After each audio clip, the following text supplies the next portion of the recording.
حضرت عمر رضی اللہ تعالیٰ عنہ جب ایمان لائے تو آپ نے ایک ایک کافر کے گھر کے دروازے پہ کھڑے ہو کے کہا کہ تم کمزوروں کو مارتے تھے، میں تمہیں بتانے آیا ہوں میں محمد عربی کا نوکر بن گیا۔ بلکہ آپ نے اعلان کیا جس نے اپنی بیوی کو بیوہ اور بچوں کو یتیم کروانا ہو اور اپنے ماں باپ کی کمر کو جھکانا ہو وہ عمر کے مقابلے میں آئے۔ اللہ اکبر۔ زنیرہ نامی ایک خاتون تھی، بہت کمزور۔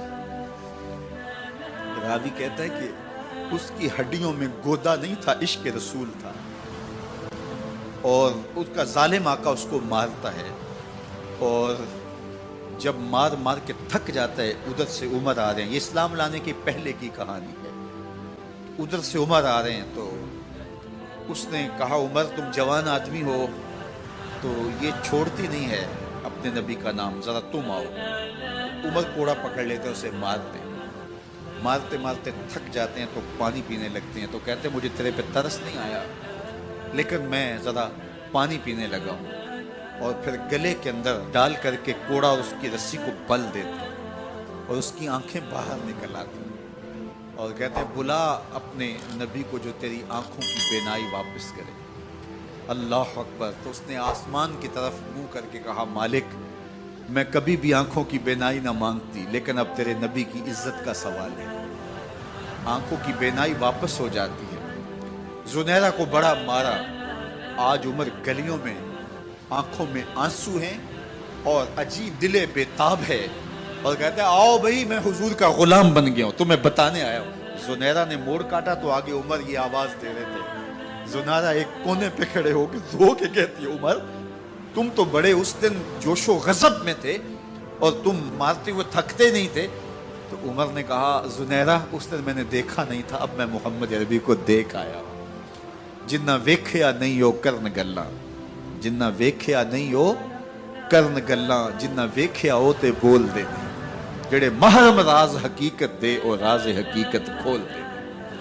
تو حضرت عمر رضی اللہ تعالیٰ عنہ ایمان لائے۔ حضرت عبداللہ ابن مسعود رضی اللہ تعالیٰ عنہ فرماتے ہیں کہ حضرت عمر کا ایمان لانا مسلمانوں کے لیے عزت کا سبب تھا، ان کا ہجرت کرنا مسلمانوں کی نصرت تھی اور ان کی خلافت مسلمانوں کے لیے رحمت۔ حضرت عمر رضی اللہ تعالیٰ عنہ وہ ہیں کہ میرے حضور نے فرمایا لوگوں جب نیک لوگوں کا ذکر کرو تو میرے عمر کا تذکرہ ضرور کیا کرو۔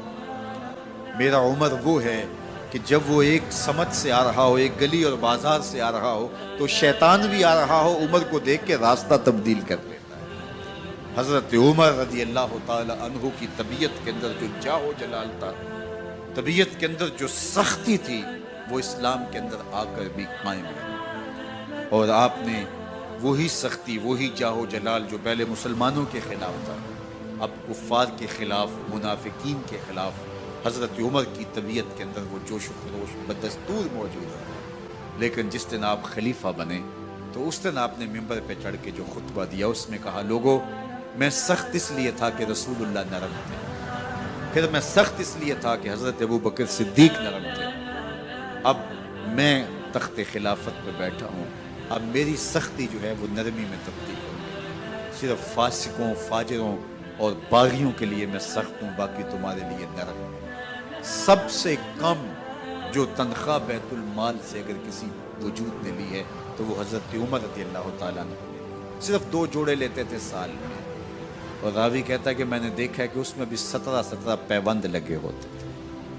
حضرت عمر رضی اللہ تعالیٰ عنہ کا طرز زندگی، آپ کا انداز معاشرت اور آپ کا انداز خلافت، ہر لمحہ آپ کی زندگی کا اٹھا کے دیکھیے کتنی مرتبہ قرآن حضرت عمر کی رائے کے مطابق نازل ہے۔ اللہ تعالیٰ جل شانہ نے ان کو صاحب الہام بنایا تھا۔ ہر امت میں کوئی صاحب الہام ہوتا ہے، حضور کی امت کا صاحب الہام حضرت عمر رضی اللہ تعالیٰ، اور آقا کریم نے انہیں اپنا وزیر قرار دیا۔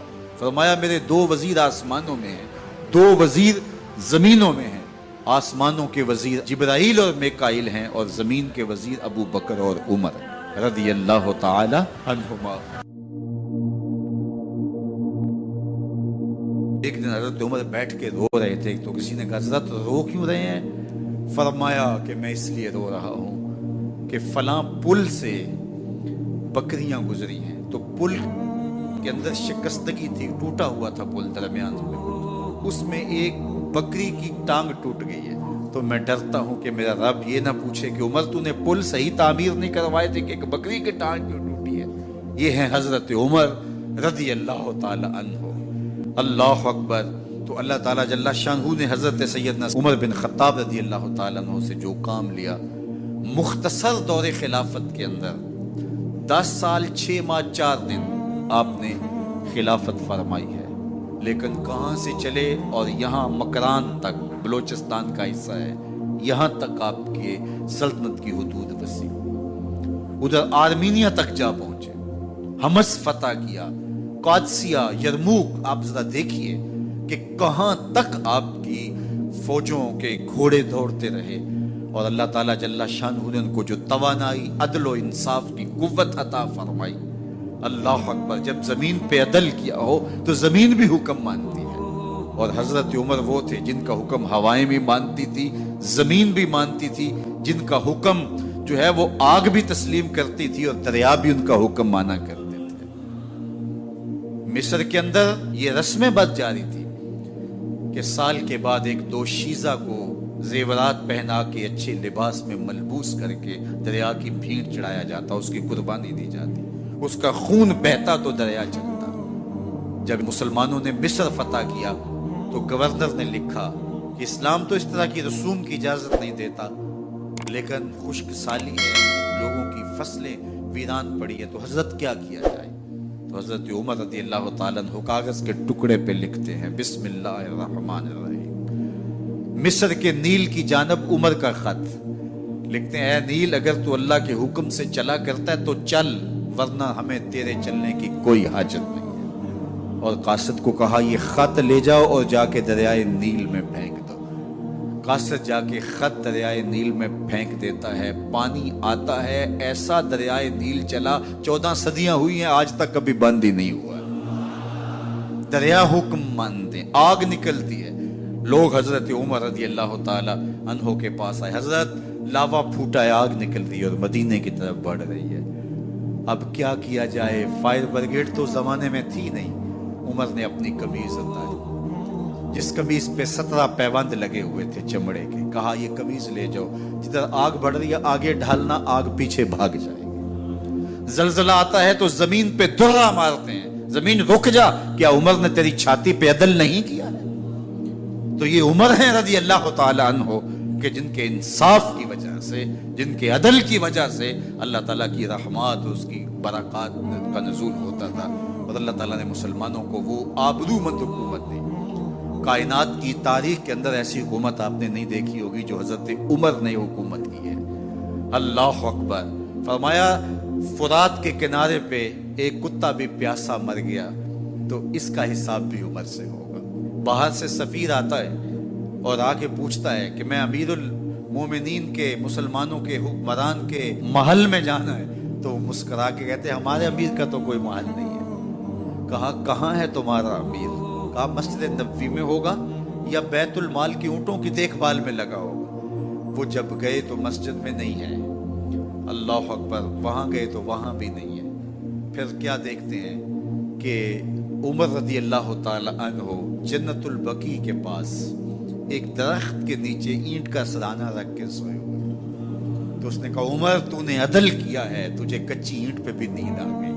ہمارے حکمرانوں نے انصاف نہیں کیا اور وہ بند اور محفوظ کمروں کے اندر بھی سکون اور چین کی نیند نہیں سو سکتے۔ حضرت سیدنا عمر رضی اللہ تعالیٰ عنہ نے اس طرح ان امور سلطنت نبھائے۔ آپ دن کو لوگوں کی دیکھ بھالی کرتے، لوگوں کی ضروریات سنتے سمجھتے، اور جب رات پڑتی لوگ سو جاتے، عمر مدینے کی گلیوں میں پہرا دیتے۔ کائنات نے کوئی ایسا بھی حکمران دیکھا ہوگا؟ اللہ اکبر۔ وہ مجاہد جو مختلف محاذات پہ گئے ہوئے ہوتے، ان کے گھروں کی دیکھ بھالی کرتے، ان کی ضروریات کا خیال رکھتے، ان کی آبرو کا پہرا دیتے۔ راتوں کی تنہائیوں کے اندر حضرت عمر اٹھتے اور جا کے گشت کرتے، چکر لگاتے، دیکھتے کوئی آنکھ پر نم نہ ہو، مفلسی کا کسی گھر میں ماتم